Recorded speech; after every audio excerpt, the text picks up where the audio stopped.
Hey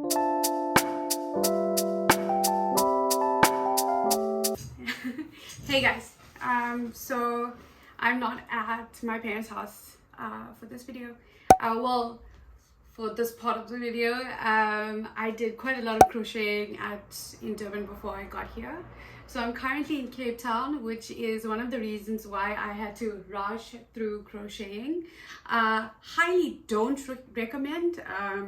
Rushing crocheting it's an experience. I mean, I think it was a good challenge for me, but I don't know, it's nicer when you have time and you can chill. I wish I started this video when I started this project, which was about 3.5 weeks ago. One of my good friends is having a baby. Yay!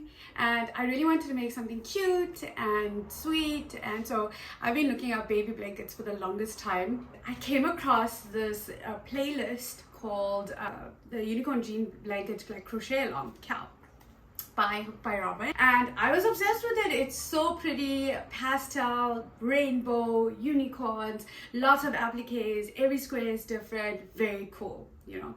I also, pray tell, have only made 2 other completed projects. So it was a bit of a stretch for me, but I wanted to challenge myself and do something completely different and make appliques. That's really what I wanted to do, you know, learn new stitches and kind of push myself a little bit. I did want to challenge myself a bit with this blanket. I think what's good is that because it's a bunch of squares, you're really compartmentalizing the problem, or not the problem, the project, and so it doesn't feel like that big of a task, although there was quite a lot to do. So she was following along by the design from Lisa from CuteCrochetMakes. I'll link the playlist and the website down below. So Lisa from CuteCrochetMakes has patterns of the squares, as well as some video tutorials from Robin and from other people, and she also wrote out the patterns. I did end up buying the extra bundle of patterns of the squares because I feel like they were so cute and it would take me much longer to figure them out myself. It was relatively cheap, so I thought that was quite a good investment in this blanket. How I started this was that I drew it out. So it was a 7x7 squares. Each square is about 15 centimeters each. I don't crochet as tight as Lisa does, so she approximated as 12x12, but mine was 15x15. It is what it is. Anyway, so that was the one thing, and I did not make it as random as she made it. So I'm gonna insert a little description or like a little picture of what I drew. Excuse my drawing, it's terrible, I know, I don't draw well, it is not my forte. So what I did was along the edges I had made it up of 3 different squares. So instead of following her pattern of randomness, I really liked some of the squares, so I decided to make 8 of each. And this would make up my border. So the one was this bubble stitch one. And I mean, really nice, really 3D. And I really liked it. It wasn't quick to make. Each one I think took me about 1.5 to 2 hours to make. I'm slow, I did say that, but it wasn't easy to make, and it was like so much to weave in. So not the most fun, but the outcome, incredible. I also I love these. So these are the granny squares, and they're like a rainbow granny square. Really easy, really simple, really quick to work up as well.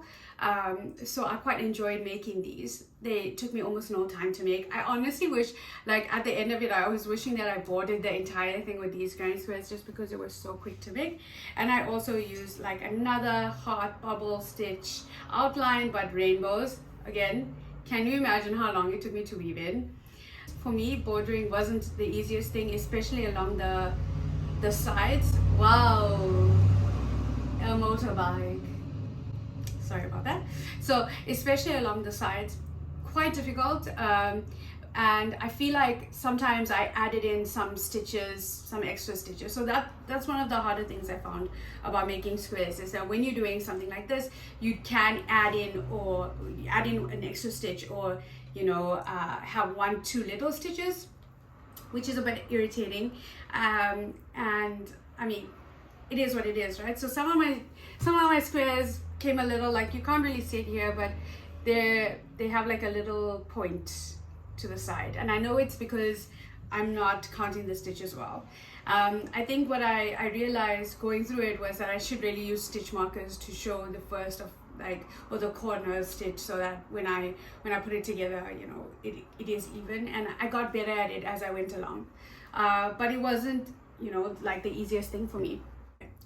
Another thing is that in the middle, so notwithstanding the border, I did solid granny squares. So instead of doing like the different types of granny squares that they had, I did like a solid version of it. And because I think, I mean, it would have been nice to do all the different patterns, but I like the consistency of the solid granny squares. And since you were attaching appliques, I felt like it was better for me because there would be more stitches for me to like work through.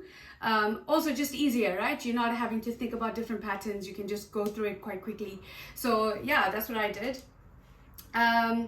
I did, one of the silliest things I did in, well, it was silly and not silly, right? I ended up buying that Tulip Etimo hook set, and I changed hooks in between. So some of my squares are bigger than others. I'm hoping that when I stitch it together, it'll all even out. We'll see, right? I'm not done yet. And I thought I would be, I thought I'd be finished with the squares by now, but I do have 3 more days, so I'm thinking that I'll be finished with the squares by today, by the end of the day, so that I can start stitching it together and bordering it in the next couple of days, to be done in 3 days time. The actual crochet along is supposed to be 8 weeks, and I'm doing it in like 4 weeks, so I am a bit proud of myself, but I was literally gunning it every night after work, as well as every weekend, all the time with friends. I was just out here crocheting.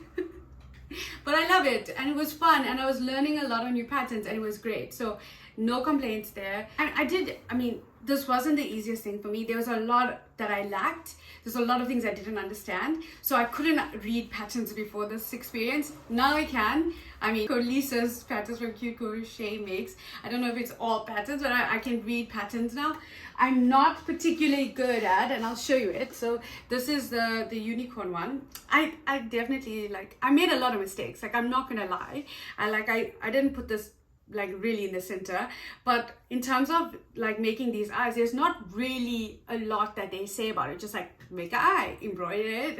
And I don't know how to do that. I don't know how to embroider things. So I just did what I could, and it's not particularly nice, and in the back it's not nice, and unfortunately I'm not lining this blanket, so there is going to be some like ugliness on the back of it, which is so unfortunate.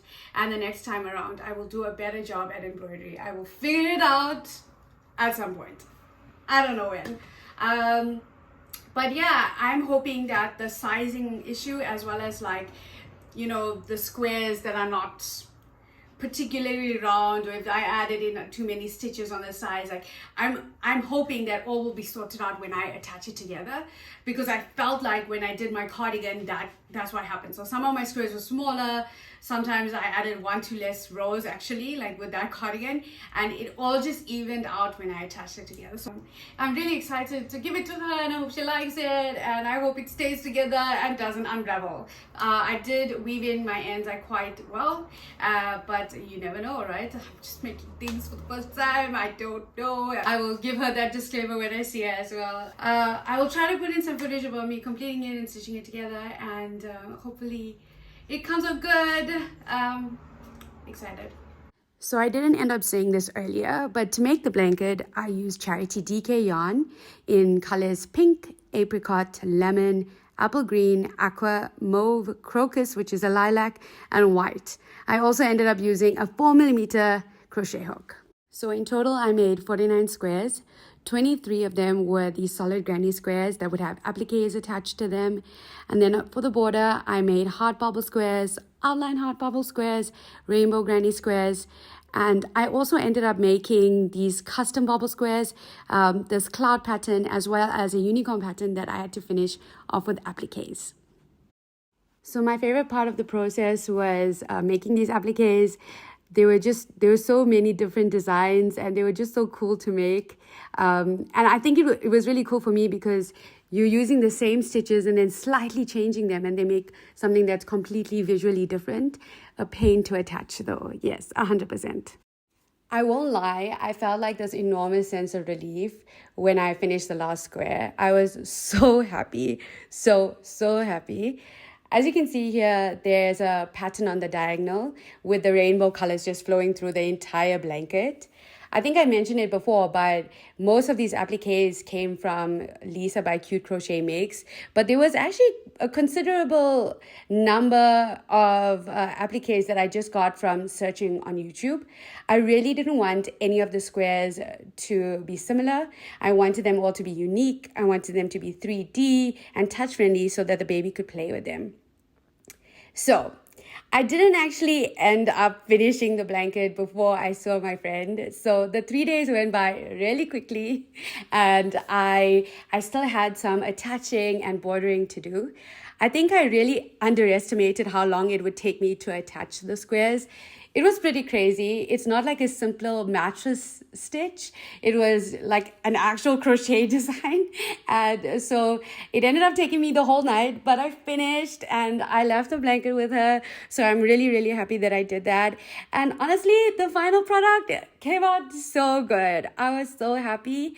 And I was just like so glad that it sat well, that the size was nice and big, and that all the colors matched, and like my ideas came into fruition, because like plotting something down or drawing it on a page is really different to making it, and I'm glad that it all worked out.